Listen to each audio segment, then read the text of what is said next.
Bueno, buenas noches, compañeros, compañeras, ¿cómo están? Qué suerte, bien también, un gusto estar acá. Yo soy Mariela González del Sindicato de Periodistas de Paraguay y bueno, contento de poder compartir con ustedes, agradecer también la invitación a los compañeros de la UPRAP. Y tenemos un tema bastante candente, interesante y capaz que dejado de lado muchas veces por falta de apoyo o por una falta de visualización de la importancia de la construcción de la memoria en nuestro país. Nuestro tema, historia y patrimonio audiovisual, ¿qué podemos hacer? ¿Cómo podemos preservar esa memoria? Ahora estamos hablando de las películas, de los videos, de los archivos fílmicos, de los programas de TV. Y también, ¿quién se ocupa de esto en Paraguay? ¿Verdad? Que también de otro modo nos da como la necesaria importancia de ver cómo podemos conformar una cinemateca nacional en el Paraguay. Entonces, esto es un poco el tema que nos trae hoy, con la misma temática del panel anterior, en un conversatorio abierto, donde los compañeros que están en la mesa van a aportar lo suyo y después obviamente también ustedes tendrán su tiempo para hacer las consultas y reflexiones correspondientes. Entonces, le paso al compañero Manuel Cuenca la palabra. Ustedes saben que él es periodista, actor, documentalista y es uno de los principales investigadores de la historia del cine paraguayo en nuestro país. Adelante, Manuel. Bueno, fue muy interesante lo que dijo recién esta persona, que dijo que él estaba en el grupo de los excluidos, del grupo de los excluidos de vuelta, ¿verdad? Y una de las personas que participaba acá también dijo, bueno, muchas veces nuestros materiales no tienen dónde mostrarse, no hay espacios, ¿verdad? Hay un reclamo respecto a espacios que se necesitan para mostrar las nuevas producciones. Imagínense ustedes dentro de 10 o 20 años cuando producciones, importantes producciones de ustedes mismos sean ignoradas, ¿verdad? O sea, esto de ignorar muchas veces al patrimonio audiovisual no es solamente actual, sino se va acrecentando a medida que pasa el tiempo y muchas veces desconocemos totalmente lo que se ha hecho en nuestro país en el área audiovisual.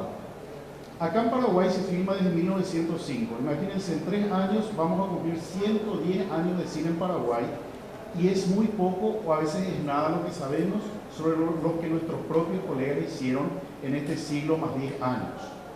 ¿Por qué es importante el archivo? ¿Por qué son importantes las producciones? ¿Por qué es importante el cine, el audiovisual?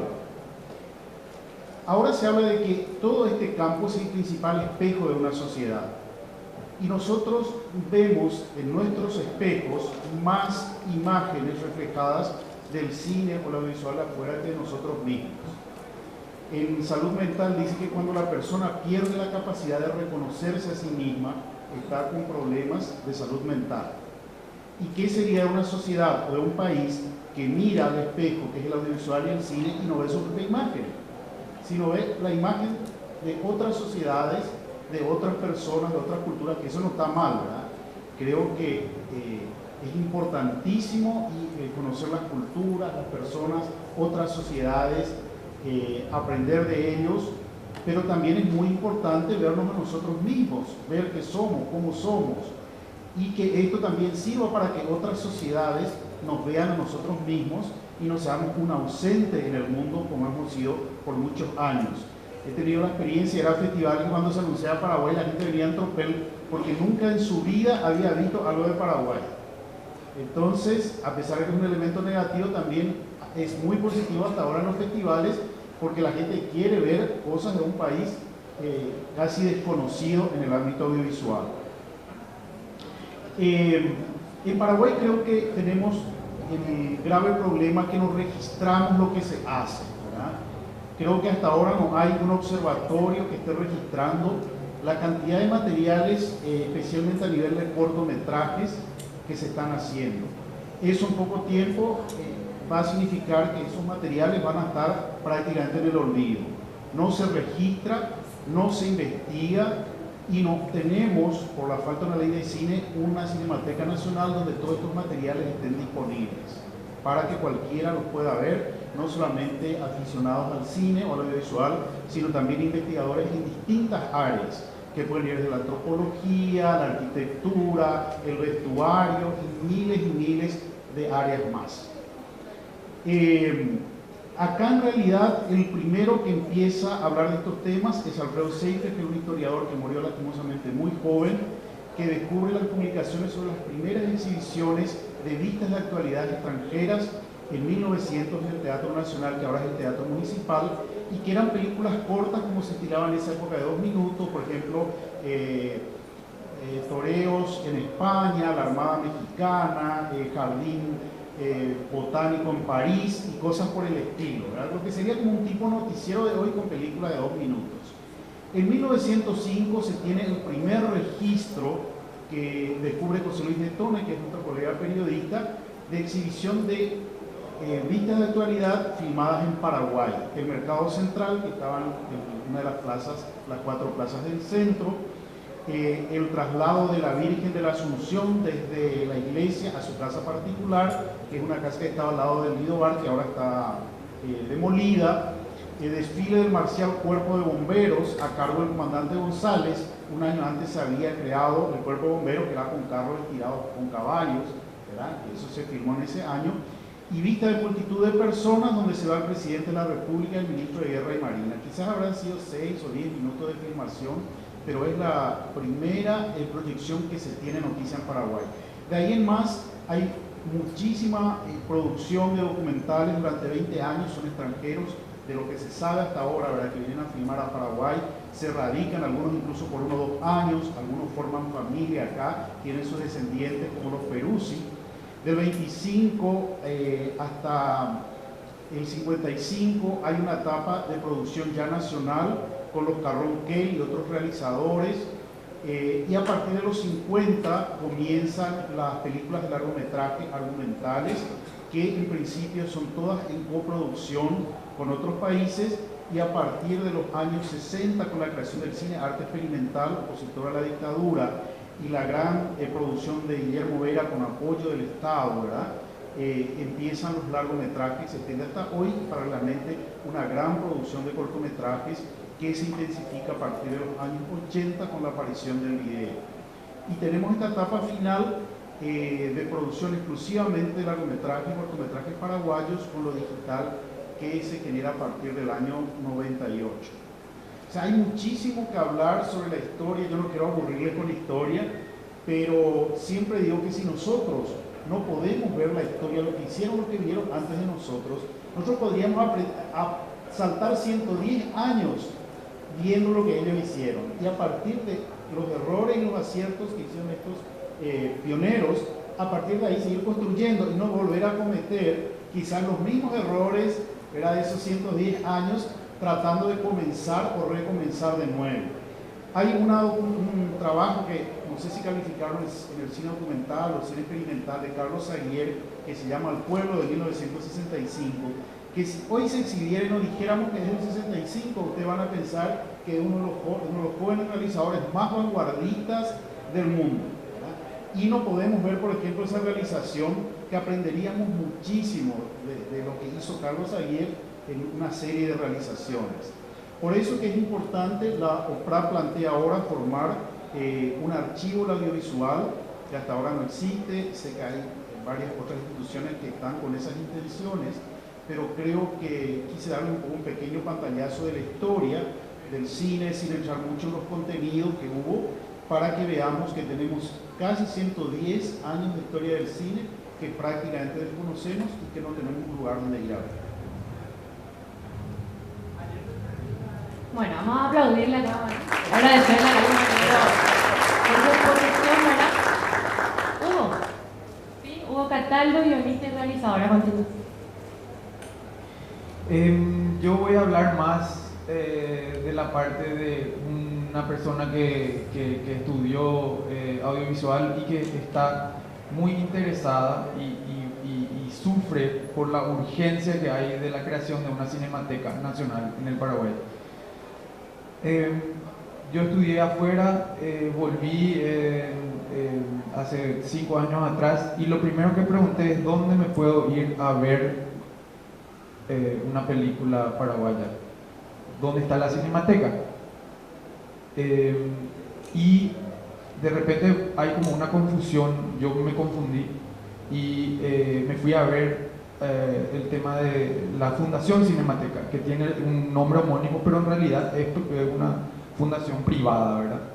Ahora, yo veo desde afuera como que hay muchas personas que tienen cosas valiosas y de repente que tienen que ver con el audiovisual y de repente falta ese lugar, esa institución aglutinadora que se encargue no solamente de archivar y catalogar, sino que de la conservación de estos materiales. Cerro Corá, por ejemplo, es una película que lastimosamente la copia 35 se perdió, se fumó por no tener un lugar que pueda conservar esa película con lo que requiere, con las especificaciones que requiere mantener una película y cuidar una película fílmica. Entonces, como dijo Manuel Cuenca, a mí me parece que es súper importante que empecemos a darnos cuenta de la importancia de lo que es la conservación y catalogar la memoria de nuestro país, que es nuestra identidad, buena, mala, te guste o no te guste el tema, esté bien contado o no, sigue siendo nuestro y es parte de nuestra historia.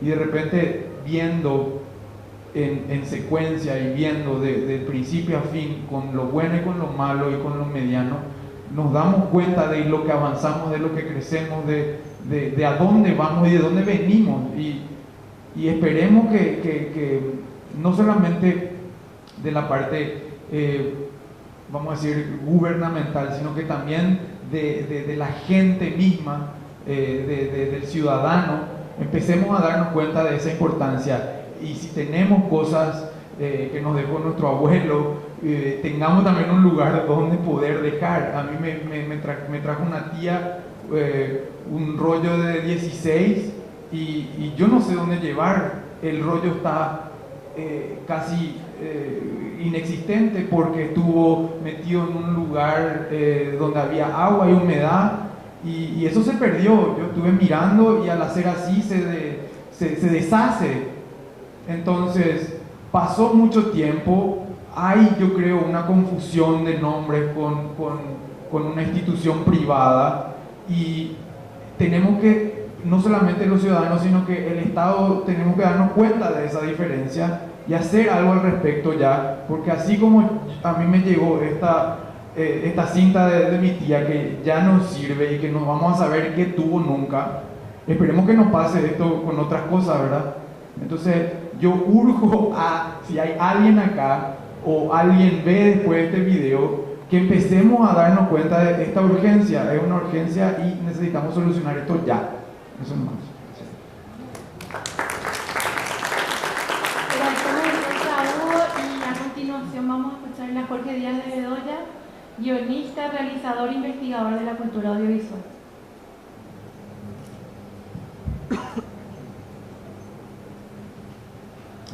Gracias. A mí también me pasó la misma cosa cuando volví de Canadá. Busqué la Cinemateca y busqué. Había mucha gente a quien preguntaba si hay una Cinemateca y la gente me decía, sí, hay una Cinemateca. Entonces yo les preguntaba, y bueno, ¿cuál es el programa de la Cinemateca? ¿Dónde es la Cinemateca? ¿Cuál es la dirección de la Cinemateca? Hasta que hablé con Osvaldo Ortiz y me dijo, tenés que tomar el metro, ¿verdad? Que está ahí en Mariscal López y Pacheco, y de ahí te vas unas cuantas estaciones de metro hasta el metro que te lleva frente al Hotel Guaraní, y ahí salís y preguntando más. Yo le dije, pero no hay metro. Y me dijo, es que no hay Cinemateca. Entonces, de repente, institucionalmente, parecen que hay muchas cosas, pero no existen. Eso es importante agregar a la reflexión. Porque si nos quedamos en la ilusión de que tenemos cosas que no tenemos, pasamos al lado de las cosas que tenemos realmente, pero que no existen por causa de una alucinación que está ahí mantenida por quien sea, digamos la institución, pero hay que mirar las cosas como son hoy. Y quería también abrir la reflexión sobre el hecho de que una cinemateca no es solamente algo del pasado, pero es algo del presente y del futuro, la formación del público. Cuando vino el señor Papich ayer y habló de la actividad audiovisual, es toda una cadena. No es solamente el hecho de conservar, sino de formar la mirada, formar la capacidad de análisis, de reflexión sobre nuestra historia, sobre nuestros conceptos estéticos, ¿verdad? Es también un material con cual se pueden hacer películas. Hay películas enteras que están hechas con cortes de materiales de archivos y que hablan de problemáticas muy actuales. Y otra cosa también que es algo del futuro, porque tenemos las tecnologías ahora que nos permiten la numerización y la difusión de estos contenidos de otra forma que proyectándolos dentro de una pantalla de cine clásica, que obvio es lo ideal, pero que en muchas partes de nuestro país no existe ese acceso. Entonces, nada más abrir esa dimensión también de la reflexión, que es algo para el presente y para el futuro, de establecer esa institución dentro de la realidad. Hay varias propuestas que están al estudio, ¿verdad? Había, si no me equivoco, una videoteca en la Manzana de la Ribera.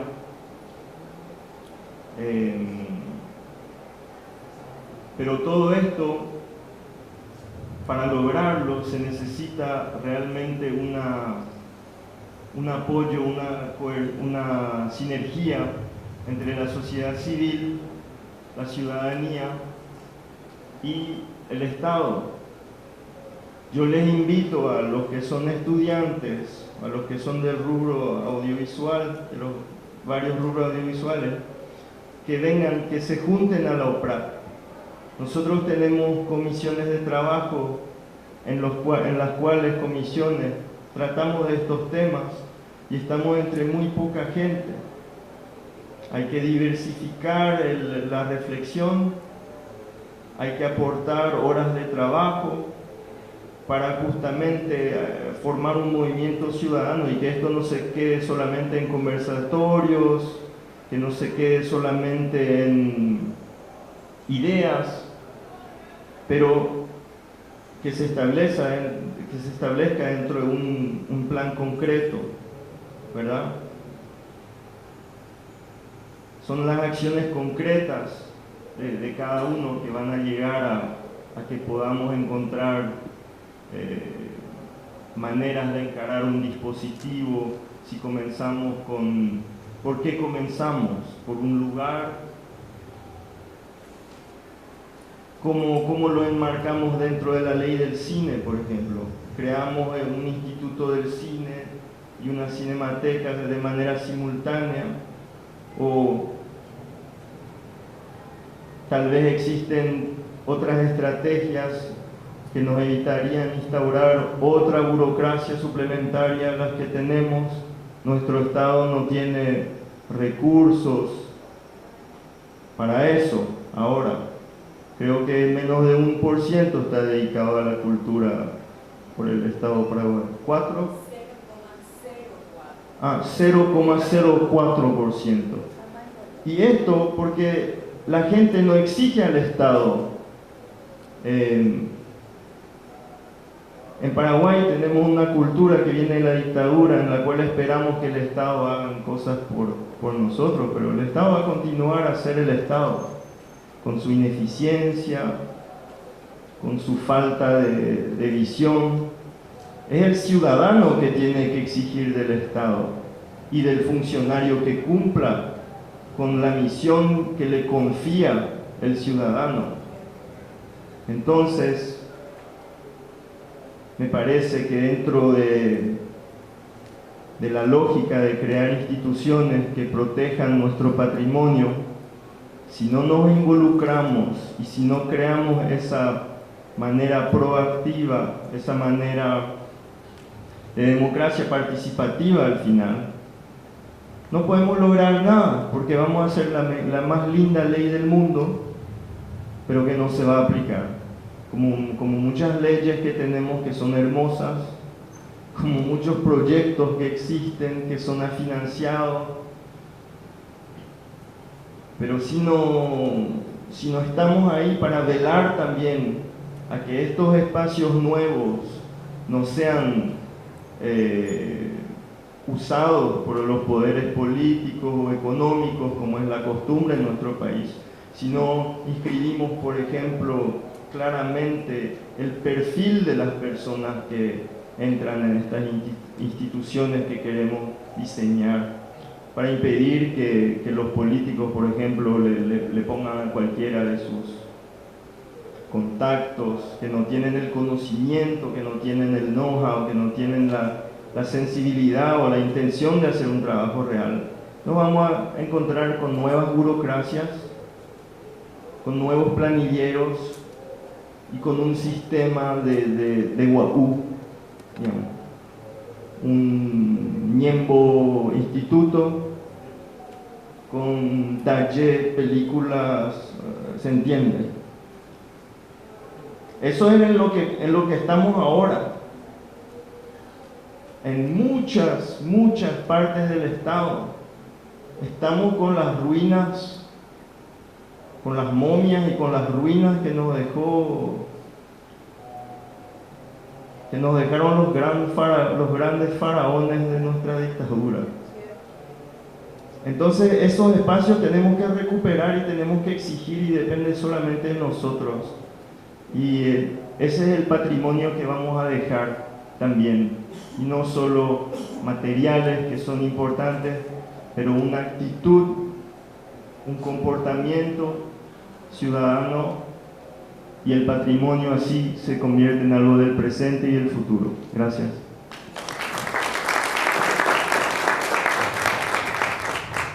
Yo quiero ejemplificar un poquitito lo que dice Jorge, y es un segundo nomás. El día que se dijo públicamente que el Fondec se cerró, nadie dijo nada, por más que sepan o no qué pasó. Si eso pasaba en Francia, si una hora se cerraba su fondo de la cultura, la gente iba a estar en la calle armando un desastre. Nosotros no hicimos nada, y es uno de los únicos fondos que hace y que da a la cultura nacional. Entonces, lo que dice Jorge a mí me parece que es súper destacable. Si nosotros no hacemos algo, no nos quejemos después. Nosotros tenemos que hacer cosas, no tenemos que hablar tanto y tenemos que hacer más. Y eso depende de nosotros, de nadie más. Bien o mal, nosotros tenemos que hacer. Eso no. Bueno, le agradecemos a los compañeros. Vamos a iniciar el debate. Yo les pediría a las personas que quieren hacer uso de la palabra que brevemente también se presenten, porque esto se está registrando, hablando de memoria. La compañera. Hola, de lujo los panelistas, soy Marlena Ponte, soy periodista. Manuel, decías recién en tu disertación que no tenemos cinemateca porque no tenemos ley de cine.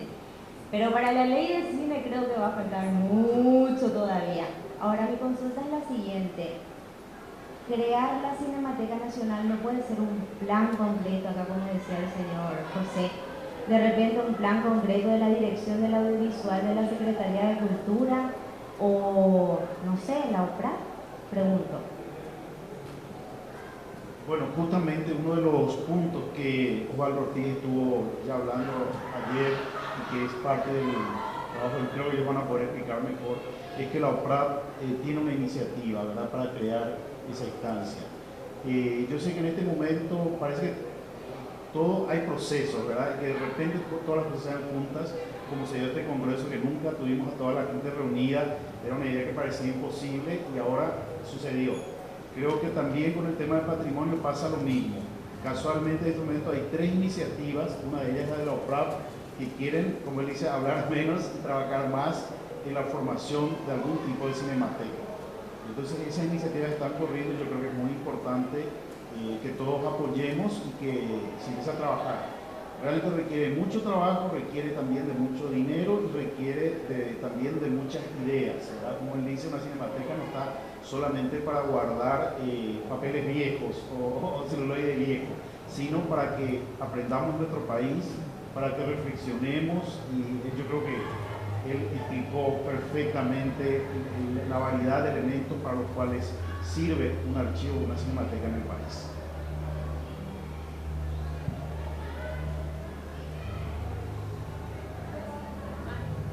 ¿Otra persona quiere intervenir, consulta o reflexión sobre el tema? ¿No te querías acercar hasta acá, por favor?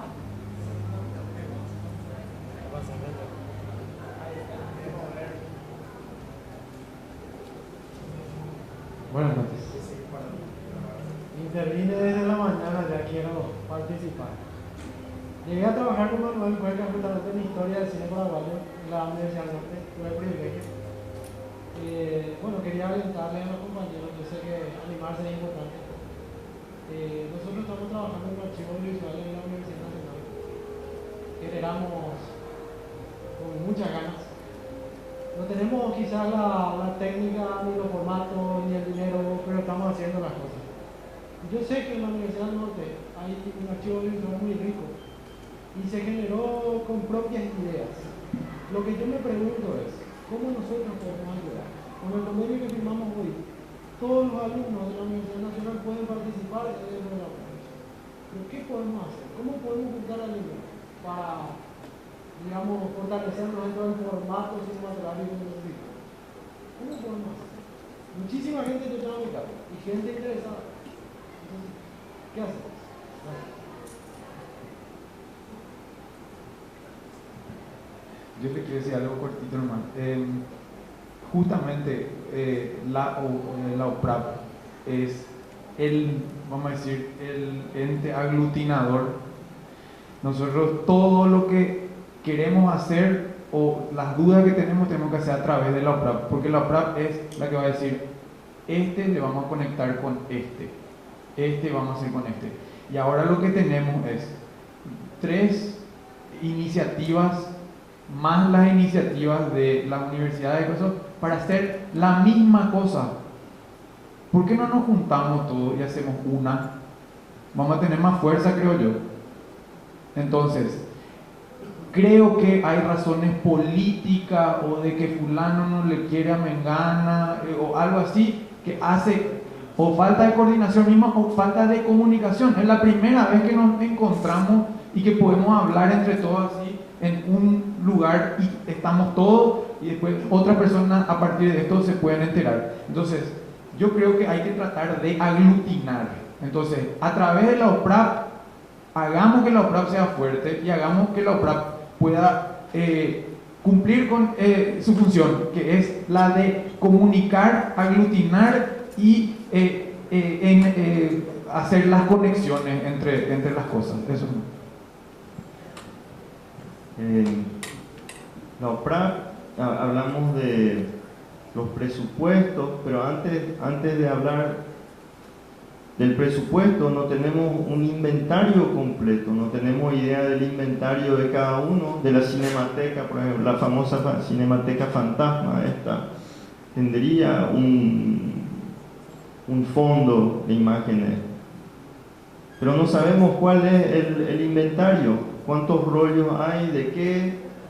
¿Cuál es el contenido? ¿Dónde está el inventario?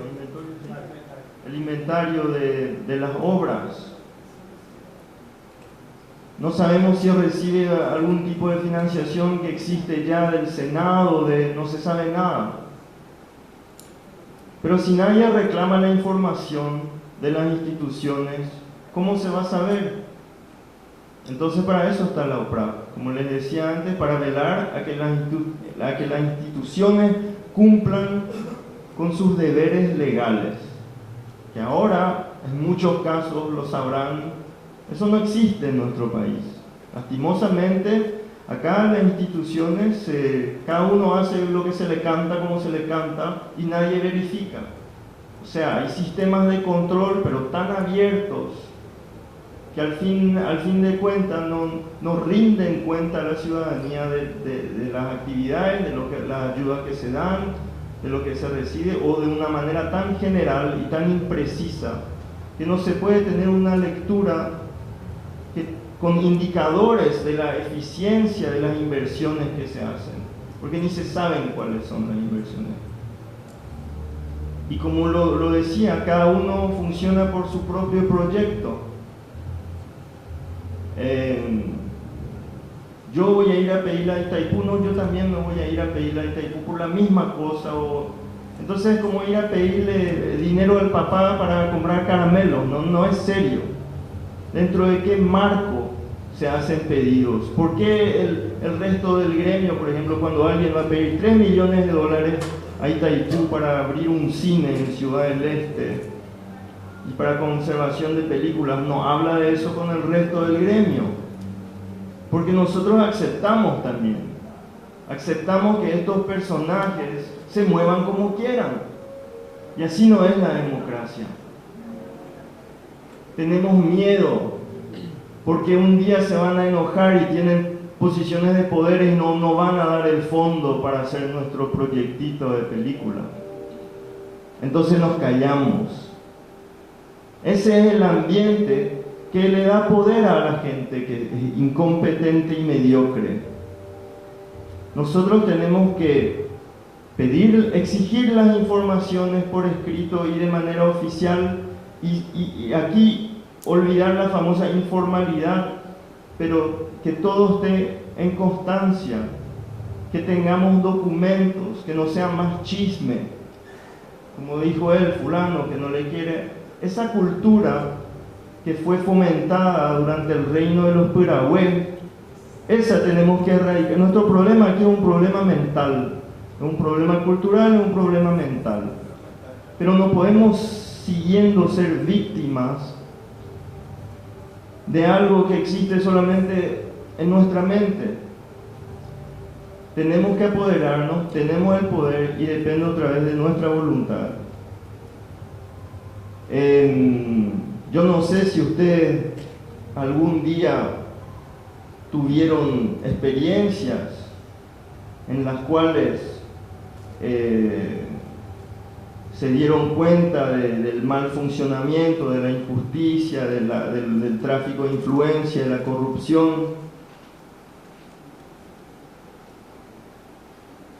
Seguramente, pero tienen que tomar conciencia que el precio de la corrupción es la vida humana, ¿verdad? La vida humana en todos sus sentidos, en el sentido también de la identidad del individuo en relación a su sociedad, de la imagen que tiene esa sociedad, de la imagen que se construye el individuo cuando se desarrolla dentro de esa sociedad.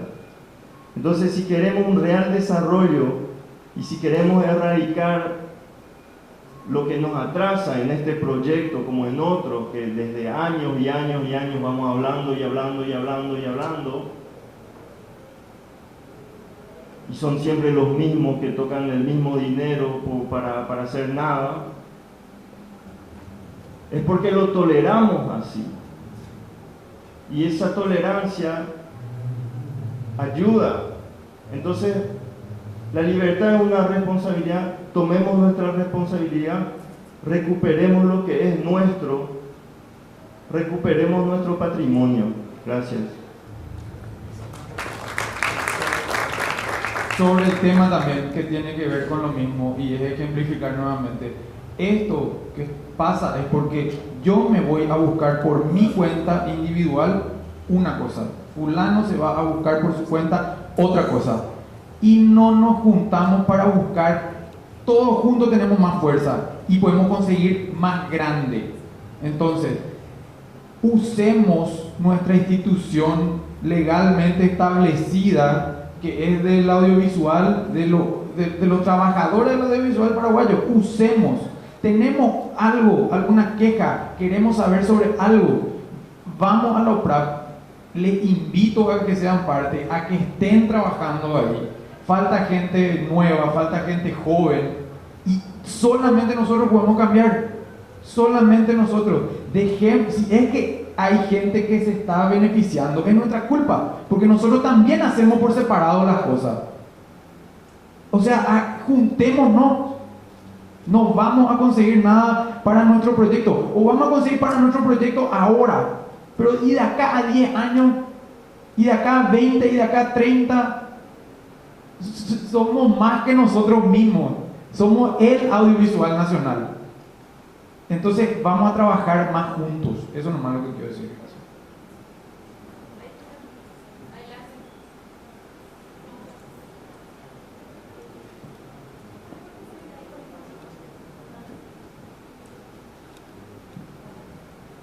Yo soy egresada de TIA, Taller Integral de Actuación.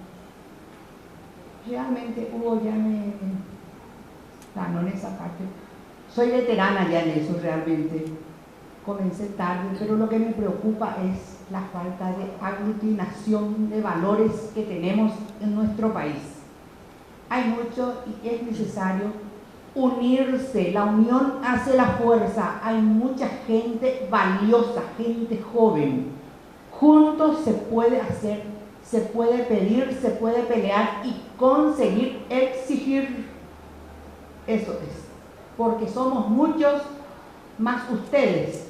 Yo ya estoy medio en el último vagón quizás. Pero podemos unirnos, conseguir lo que se necesita. Unidos todo se puede. La unión hace la fuerza. Ese debe ser el lema, creo. Gracias.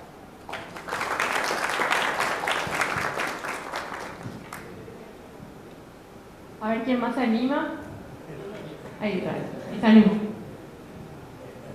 No, yo quisiera nada más algo de esto sabe Manuel, el tema de recolectar materiales que de repente otra gente tira, otra gente no cuida, no valora, ¿verdad? Y quisiera que nos cuente un poco para profundizar en esto, su experiencia en Canal 9 y muchos materiales que él ayudó a rescatar. Bueno, en realidad, a nivel general, todos los materiales que se han filmado se están recuperando en gran medida de archivos del exterior, donde se han conservado porque ya se está institucionalizado el tema y tenían condiciones de temperatura, de humedad y todo ese tipo de cosas para que los materiales sobrevivan, porque son muy frágiles. En Paraguay, la mayoría de los materiales que se están recuperando están en garage, en depósitos, en baúles, en las peores condiciones para que puedan ser preservados. O sea, se están destruyendo rápidamente. Incluso hay gente que a veces no quiere contar o porque desconoce el valor o porque piensa que va a ser despojado de un material que quizás es valioso para su familia y tiene miedo que se vaya a una institución, eso va a ser tirado, vendido y no va a ser valorado. Esos generalmente son los temores.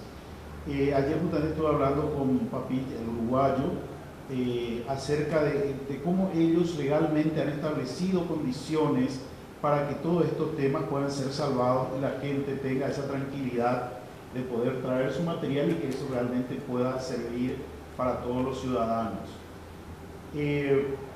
Por otra parte, hablando específicamente de televisión, Canal 9 es el canal más antiguo, como ustedes saben, creado en el 65, y como no había videotape, realmente el video se usa en forma intensiva a partir del 76, 11 años después que sale la televisión, y son 10 años que se filman 16 milímetros, que es un material que no se puede volver a reutilizar. La desventaja del video es que se vuelve a grabar encima muchas veces y desaparece el registro.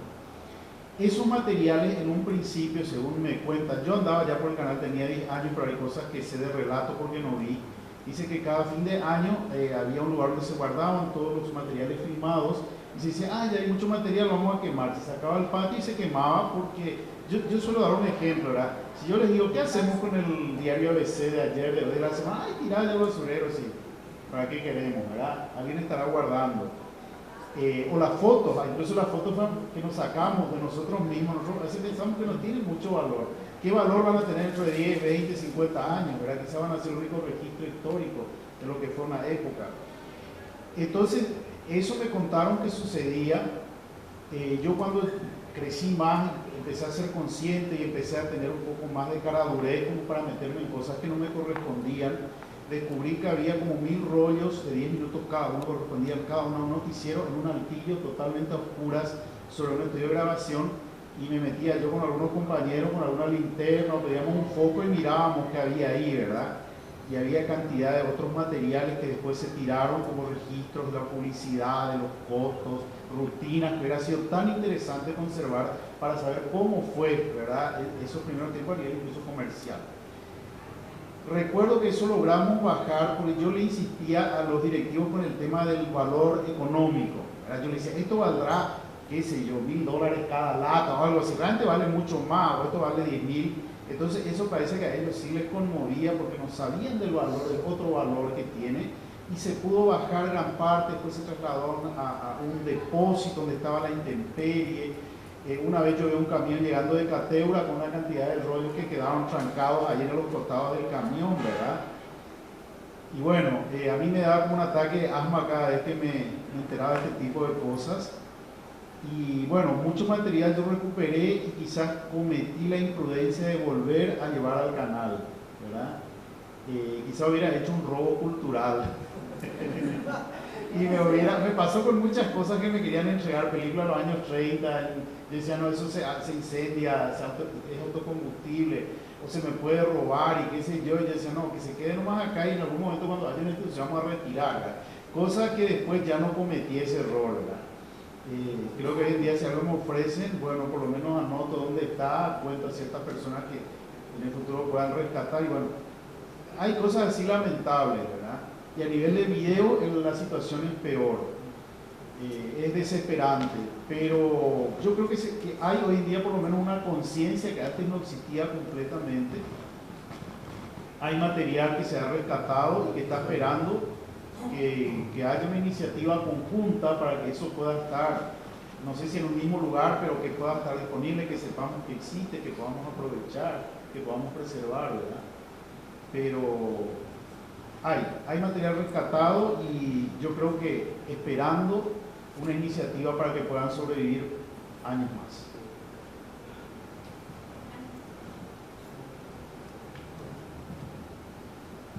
Bueno, otra vez, para contarles un poco la experiencia de Bolivia, en el caso de la Cinemateca Boliviana, toda experiencia exitosa llega a un momento, y yo creo que eso siempre hay que ver, que tiende a ser interpelado. Nosotros en Bolivia contamos en La Paz con la Fundación Cinemateca Boliviana, fundación privada, que tiene un rango de ley de ser el repositorio nacional. Tenemos una infraestructura, creo que en este momento, después de la de México, la más envidiable de América Latina en infraestructura, pero con una falta de representatividad y de credibilidad que si ustedes entran, dicen que los trapitos sucios se lavan en casa, pero si entran al Facebook y buscan descolonizar el CONACINE y nacionalizar la Cinemateca, van a encontrar los puntos de vista del gremio audiovisual sobre la Cinemateca Boliviana. Paso a contar la historia para que esta experiencia sea... Yo creo que las experiencias malas y buenas se deben transmitir, se deben pasar. La Cinemateca Boliviana nace a partir del municipio de la ciudad de La Paz, los años 80, donde era una oficinita con un grupo de historiadores y un expresidente de Bolivia, como maneja el tema de la Cinemateca Boliviana. La Cinemateca Boliviana, con ese fervor y cómo se inicia, empieza a ser apoyada por todo el gremio, tanto que funciona muchos años en un teatro destartalado totalmente, donde todos los en Bolivia y los que le hablan La Paz nos acordamos de esos asientos incómodos, fríos, un edificio que olía a humedad en La Paz, pero era la Cinemateca Boliviana y todos íbamos con ese fervor civismo hacia la Cinemateca Boliviana. El trabajo de una persona que es uno de los trabajos más encomiables, creo, que es tal vez el señor Pedro Sus, que en Bolivia es uno de los historiadores del cine boliviano. Se carga la Fundación Cinemateca Boliviana durante más de 15 años. Y hace ese proceso. Él tampoco no hacía proyectos, era él y su esposa y un grupo de 3, 4 personas que trabajaban en la Cinemateca. Y cada vez que había reunión de fondos para la Cinemateca, les debo decir que hasta los lustrabotas de la ciudad de La Paz ponían dinero para la Cinemateca. Ese era el fervor con el que... Después, de pronto, la prefectura de La Paz, que es como una gobernación ahora, le da un terreno a la Cinemateca Boliviana en la ciudad de La Paz. Y arman un proyecto para hacer el edificio que hoy tenemos. De pronto, obviamente, cuando hay plata, esta fundación es privada, vuelvo a repetirlo, cuando hay plata, adiós el señor Pedro Sus, y comienzan una estructura de fundación mucho más compleja, donde debo decir está parte del gremio audiovisual y demás, logran financiar fondos, el gobierno chino, el gobierno de España, y crean esta envidiable estructura que hoy tenemos. Y se convierte en la primera multisala en Bolivia. 4 salas, la Cinemateca Boliviana, una infraestructura, como les digo, es envidiable. Y empiezan a primero poner, como era la primera estructura de multisala, hace 4 años empiezan a estrenar, hay títulos como Transformers, Batman, con el famoso discurso que estos espacios deben ser autosustentables. No se venían, y ya se sabía que se iban a construir las multisalas en La Paz, pero unos enormes malls, un mall con 18 salas y 6 salas VIP, el otro muy cerca del edificio de la Cinemateca con 20 salas, y uno dice, ¿cuál era el pensamiento en ese momento? ¿No? Hoy, como contaba esta mañana, esas multisalas ponen cine boliviano, porque la Cinemateca se ha vuelto un refugio de un grupo de gente del medio que hace semanas, la anterior semana, se hablaba de la censura a una película de parte de la Cinemateca en Bolivia. Por eso les digo que vayan para que vean cómo también un proyecto exitoso ha empezado a tener falta de representatividad. Y toda Bolivia, o sea, porque Santa Cruz dice a La Paz, oye, ¿por qué la Cinemateca que ustedes tienen allá se convierte en Cinemateca Boliviana? ¿Qué tienen? Porque Santa Cruz puede hacer su Cinemateca. Entonces la crisis y se empiezan a hacer proyectos de cinematecas en todo, la Cinemateca de Cochabamba, la Cinemateca de Santa Cruz. Y uno se empieza a preguntar, oye, ¿qué nos está pasando? En un país como Bolivia tenemos la infraestructura y el Estado empieza a amenazar a esta fundación, vamos a nacionalizar la Cinemateca. Porque de pronto, al darle este rango de ley, no le daba plata, también nuestro Estado es culpable, no le daba ni un peso a la Cinemateca. Pero al darle este rango de ley, dice, están guardando las imágenes del Estado.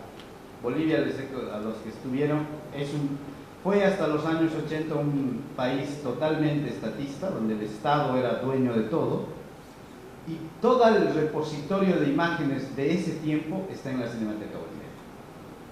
Y hay una lucha interna entre el Estado hoy y el repositorio nacional que está en la ciudad de Sucre, donde dice, eso debe estar en manos del Estado. Ustedes son una fundación privada y deben estar con una infraestructura, les digo, de verdad envidiable. O sea, todo el que llega a La Paz y dice, esto es la Cinemateca, ustedes tienen la Cinemateca, tienen todo. Pero está pasando esa crisis en este momento en Bolivia. Y la función de una cinemateca no es el espacio ni físico, ni el espacio donde se guardan solamente las películas. Es un concepto. Dicen que en Latinoamérica no tenemos memoria, no nos pasa, creo, en todos los países. Los canales van por un tema de economía, andan borrando. Pese a que hay una irrupción del digital, el celuloide ha demostrado que dura más de 115 años, porque todo lo que se ha filmado en celuloide lo podemos ver hoy. En el Umatic, en La Paz, les debo decir, sin mucho tema de humedad, 30 años y está empezando a perder el color el Umatic. Y uno dice, oye, tenemos que empezar a cuidar esto. Más allá de temas personales, dicen que hacer producción de cine es administración de egos. Y también tenemos que cuidar eso en nuestras estructuras, en nuestra sociedad, hablaban ustedes.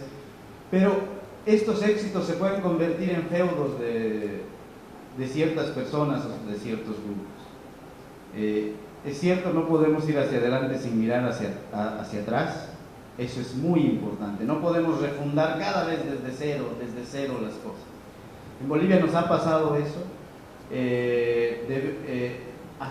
El año pasado se presentó una película en Bolivia de imágenes de la guerra del Chaco, pero contadas desde el Paraguay. Tuvo mucho éxito en las 6 presentaciones que creo que hubieron. Mucho éxito. Y yo creo que eso es fundamental. Yo no sé si eso ha nacido de acá, no tengo un dato. Pero es una película de 90 minutos con imágenes de la guerra del Chaco filmadas a partir de cineastas paraguayos. Y ahora les digo y les pregunto, o sea, ¿quién hizo eso?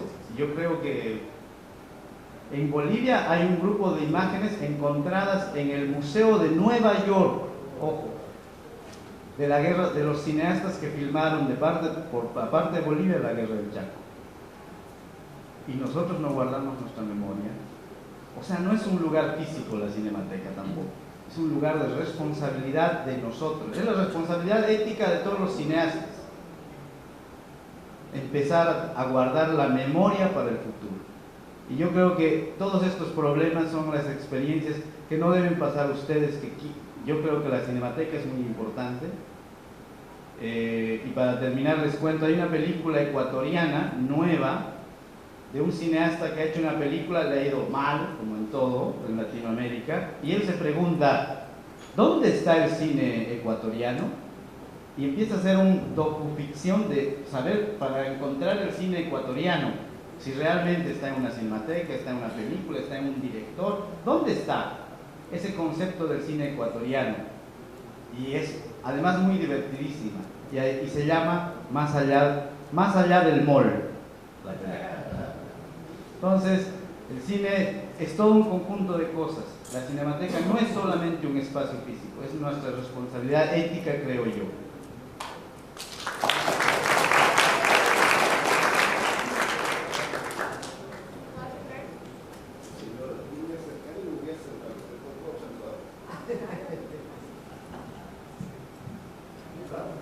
Yo soy José Eduardo Alcázar y yo soy brasileño, estoy viviendo hace bastante tiempo aquí, hace unos 16 años. Y en Brasil yo vivía cine de lunes a lunes, de 6 de la mañana a 6 de la noche. O sea, era mi única profesión hacer cine. Habré hecho unas 60 películas, todas en emulsión fotosensible, en 35 sobre todo y alguna cosa en 16. Aquí una pequeña corrección: la emulsión fotosensible, a diferencia de lo que uno cree, muere. El Technicolor, que fue utilizado en la década del 50, era la emulsión que más tiempo aguantaba. Yo ya usé la emulsión 52, 54, la 52, 47 de Kodak, y esa tiene una duración de 15 años. Después de 15 años se queda toda roja. Kodak es mucho mejor que Gevaert, es mucho mejor, o sea, se preserva más su color que Gevaert y que Fuji. Fuji tiende siempre al azul, Gevaert al rojo, pero en fin, son cosas técnicas. Lo que la Cinemateca tiene que hacer es guardar la memoria de su gente y procurar pasar películas que son fotosensibles a sistemas digitales, de alguna forma guardar la memoria física de una época. Yo creo que es aquí donde está todo. Es la memoria del ciudadano, es la memoria del artista, es la memoria del político, es la memoria de la nación. Esa memoria tiene que ser guardada en todos los soportes posibles, pero el gran soporte somos nosotros mismos. Yo no quiero volver a la época de la memoria sin soporte ninguno, sin papel, sin acetato, sin nada, pero yo creo que es la gran memoria la que se puede ir reconquistando siempre. Yo les voy a contar una anécdota. En una época en Brasil había una inflación muy grande y la gente compraba comida, compraba dólar, compraba cualquier cosa para evitar el descalabro, para evitar la crisis. Porque era un precio de mañana y era un precio de noche. No hace mucho de eso. Yo compré una heladera y dentro de la heladera cargué 100 latas de película, latitas pequeñas de 400 pies, 120 metros, 122 metros, que es lo que cabía en el magazine de nuestra, la cámara que más se usaba en Brasil es la Arriflex 35. Y el rollo de 400 pies era el que cabía integralmente dentro del magazine. Entonces yo me compré, para evitar la inflación, como yo necesitaba comprar siempre películas, yo me compré 100 latas de rollos 400 pies. Y ahí hice una consulta, por eso les digo la durabilidad de la película. Hice una consulta con los técnicos de la Líder, que era el gran laboratorio de cine en Brasil, todavía es. Me dijeron, a 20 grados bajo cero la película virgen puede tener una duración de un año y medio. Les cuento una cosa, el rollo de película que se compraba todavía en la farmacia, en el supermercado, el rollo de película para fotógrafos amadores, ese rollo tiene una duración de 2 años, 3 años. La película profesional, la que nosotros usábamos, sale de fábrica y tiene que ser utilizada en 10 meses. No puede ser guardada más. Si se la baja a 20 grados bajo cero, puede ser guardada por 1 año y medio, 2 años, que es lo que yo hice. En verdad yo gasté toda la película en mucho menos que 2 años. Pero volviendo un poco, Manuel estaba diciendo algo sobre la memoria de la televisión paraguaya. Hace unos 30 años yo estaba de paso por aquí y me tocó dirigir una película para el Canal 13, un reencuentro se llamó. Y esta película llevó un premio en Perú. Yo creo que fue el primer premio de la televisión paraguaya fuera de Paraguay. Y había un programa aquí en Asunción, un programa, yo no me acuerdo cómo era, pero ganamos otro premio. Esa película tuvo 2 premios. Yo no tengo copia de la película. Y la televisión tampoco tiene, porque me contaron que sobre el rollo grabado por nosotros se grabó otra cosa o se tiró. Yo no tengo ninguna copia. La música era de Sarán, la fotografía de 2 excelentes profesionales que están aquí, todavía están aquí. Yo dirigí la película, el cuento era de Ali Mora. Yo hice muchas modificaciones del guión, pero el cuento original era El perrito de Ali Mora. Esa memoria hay que rescatar. En Brasil nosotros tenemos Cinemateca, tenemos la Cinemateca de Río, que es muy actual, en la Cinemateca de São Paulo. Gran parte de mi material yo no tengo, yo soy pésimo para guardar cosas, pero las cinematecas guardan y los laboratorios guardan. Ahora, les cuento otra anécdota rápida para que vean cómo se guarda el material. Hace unos años yo necesité tocar unos negativos que tenía en la cinemateca, guardar en la Cinemateca de São Paulo. Y cuando me dieron el material, yo tenía 3 minutos cortado a tijera. Era una película de 35 milímetros, 3 minutos cortados por tijera. ¿Y saben para qué cortan? Para venderlos a las producciones internacionales. A mí me tocó ver 2 veces, yo no soy un gran consumidor de televisión, no veo televisión con frecuencia, pero 2 veces que estaba viendo televisión vi material mío en películas hechas por la Fox. Y era muy sencillo el procedimiento que todos tomábamos. Llamar por teléfono a la Globo es la que exhibía, y la Globo te daba la dirección de la Fox, del representante Fox en Río de Janeiro. Y el representante Fox en Río de Janeiro decía, nosotros pagamos tantos dólares por metro. O sea, ellos no discutían si habían robado o si no habían robado, ya te pagaban. Yo gané cada vez $3.000 por un material que me habían sacado. Yo había filmado en Ipanema y la película de la Fox pasaba en España. Las modelos eran mías, todo era mío y pasaba en España. Pero sin discusión ninguna, este mercado se utiliza mucho de las cinematecas porque nunca hay un control perfecto. Y es una cosa que hay que llevar en cuenta. Ocurre en Brasil y ciertamente va a ocurrir aquí. Pero en fin, nada más que son anécdotas. Me encanta estar aquí, me encanta estar compartiendo. ¿Vos querés hablar algo? Te doy el micrófono, vos sos el dueño del micrófono, así que te regalo de vuelta el micrófono. Muchísimas gracias a todos y esperamos tener así siempre. Yo estoy muy contento que estemos todos reunidos finalmente y que nos podamos ver la cara. Nos conocemos por Facebook algunos.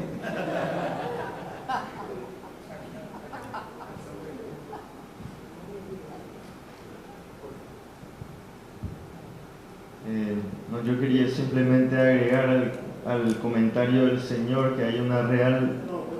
Señor José Eduardo, que hay una realidad que es también económica y que es verdad que esta riqueza se puede ir multiplicando también.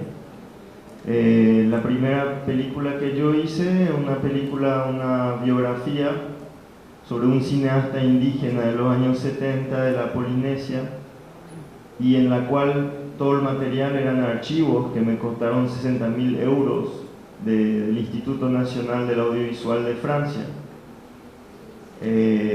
Igualmente ahora estoy trabajando sobre un proyecto sobre la vida de un artista paraguayo de los años 60 y necesitamos materiales para ver Asunción en los años, al medio de los años 60.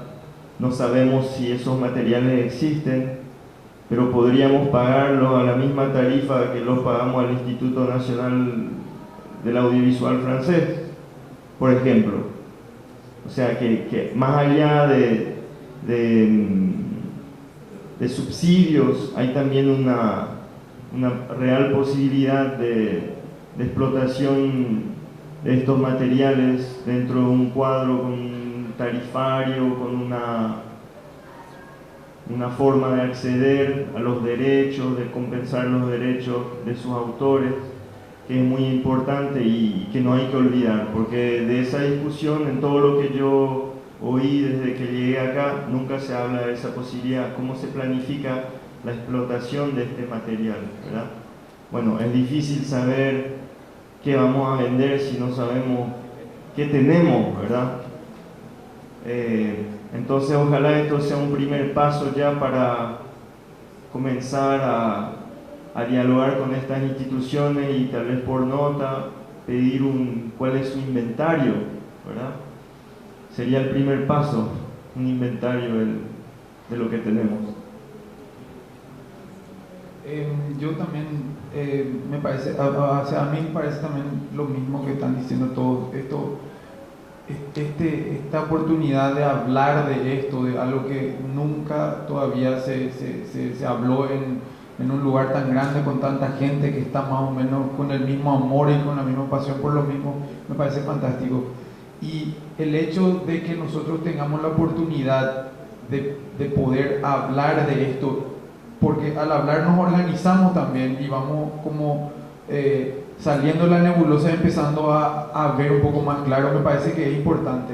Entonces, yo no sé, desde mi punto de vista estoy como empezando a hilar ciertas cosas y me parece que es interesante ver de que hay un interés de la gente de saber de dónde se puede sacar o de dónde uno puede ir o de dónde puede recurrir para buscar este tipo de material, y que lo único que necesitamos es organizarnos al margen de que sea en un lugar específico así físico, o por lo menos empezar a armar un plan, o como dice Jorge, tener un inventario. Empezar por un inventario ya es mucho, sería algo súper importante, sin la necesidad de un espacio físico. Saber que Manuel Cuenca tiene X cantidad, que Hugo Gamarra tiene X cantidad y cuáles son, que la señora, mi tía, tiene 3 y están en su casa esperando que alguien restaure. Si comenzamos por eso, si estamos hablando de patrimonio y de herencia, de lo que es memoria, podemos comenzar por ahí y eso no es mucho. Eso podemos hacer a través de la OPRAP. Si agarramos y armamos un grupo de gente interesada, de gente joven, de gente grande con experiencia y nos juntamos entre todos y hacemos. Eso es más, o sea, yo quiero tratar de llegar a lo práctico de esto. Gracias. Acá sí nomás, el tema es que del espacio físico de la municipalidad, yo no sé si cómo quedó también eso que se iba a hacer, algo de un espacio para una cinemateca ahí. Eso le sacaron a Hugo hace muchos años. No, porque ahora se está conversando para... perfecto, perdón, yo me quedé. Y eso que te escuché también a vos, Manuel, decir que de trabajar con la digitalización, ¿verdad? Que eso es, ¿cuánto cuesta eso? ¿Con quién es lo que tenemos que hablar para conseguir un material para digitalizar? ¿Qué herramientas se necesitan? Para mí, además de la experiencia, claro que regionalmente hay muchas experiencias también, pero los europeos tienen una impresionante capacidad de restauración, así como de acceso a fondos para operar estas restauraciones. La Unión Europea, a través de un programa que se llama MEDIA, finanzó la digitalización del conjunto del contenido de las cinematecas de la Unión Europea, y ese contenido en su conjunto está accesible en línea a todos. Todo el material que está libre de derechos está accesible. Después, cada país tiene también institutos del audiovisual, en los cuales, más allá que una cinemateca, donde el Estado realmente se responsabiliza y organiza el servicio de acceso y de utilización, ¿verdad? Como el Instituto Nacional del Audiovisual de Francia. Entonces, hay varias experiencias regionales, internacionales, hay que crear alianzas, no solamente para buscar fondos, ¿verdad?, que por supuesto son importantes, pero para buscar una filosofía de trabajo, una deontología de la práctica, un pensamiento de cómo definimos nuestra relación a esas obras.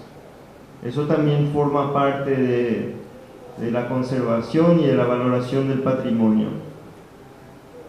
Ahora mismo, bueno, cualquiera quiera usar archivos, en el mundo hay varias fuentes de archivos y hay un mecanismo de compensación por la utilización, que va una parte a la conservación, al costo de la conservación, una parte a la gestión y una parte a los derechos de los que produjeron ese material. Entonces, dentro de todas estas cuestiones, todo se cruza, pero al final la conclusión es la misma, que sin una conciencia de la importancia para la ciudadanía de este patrimonio, venga el fondo que sea, ese tiene que ser el motor, ¿verdad? La transmisión de una forma de conciencia y de filosofía y de pensamiento de lo que es el patrimonio. Gracias.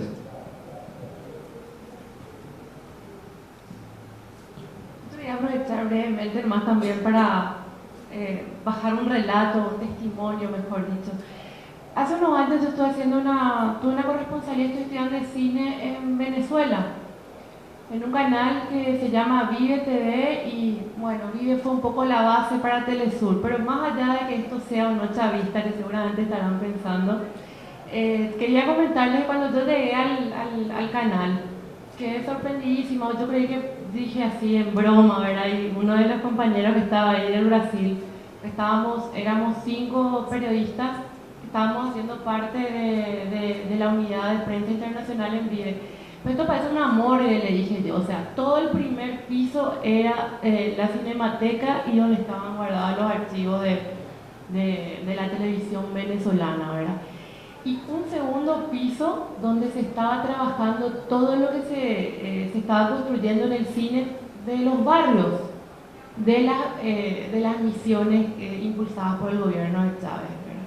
O sea, imagínense ustedes, después recién venía toda la parte digamos, de las salas donde se hace la televisión y donde están los periodistas y todos los realizadores, ¿verdad? O sea, era un edificio viejo que estaba siendo refaccionado. Entonces, decía también un compañero ahí cuando debatíamos esto, ¿por qué esta necesidad imperiosa de los realizadores y realizadoras venezolanos, ¿verdad?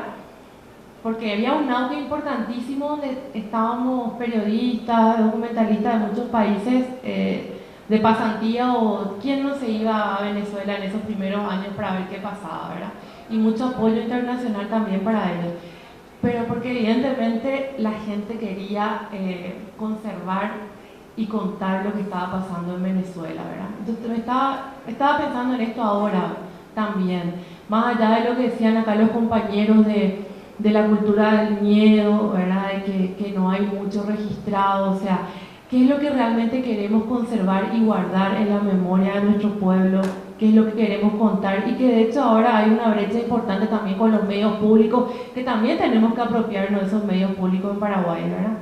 O sea TV pública, sean las radios y todo lo que aún falta todavía por construir, porque realmente necesitamos una ley de medios, y ahí ya no hay tutía, como se dice, ¿verdad? Así que nosotros en nuestra organización, desde el Sindicato de Periodistas, estamos trabajando justamente para poder articular una federación donde ya no estén solamente los periodistas y las periodistas de medios, sino donde estemos todas aquellas personas que somos parte del proceso de la información y la comunicación, y donde necesariamente tienen que estar los trabajadores y trabajadoras de la cultura, también toda la gente que está trabajando en el área de información y comunicación en el país, ¿verdad?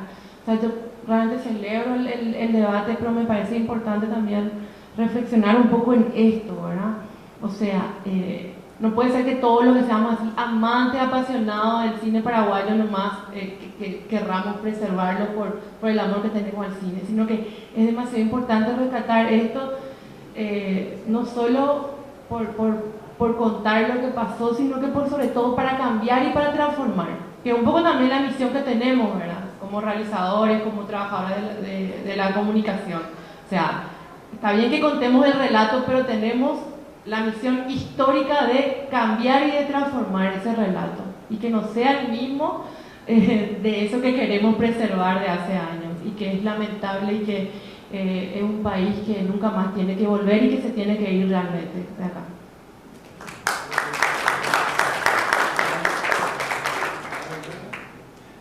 Vamos a aprovechar que está acá el presidente.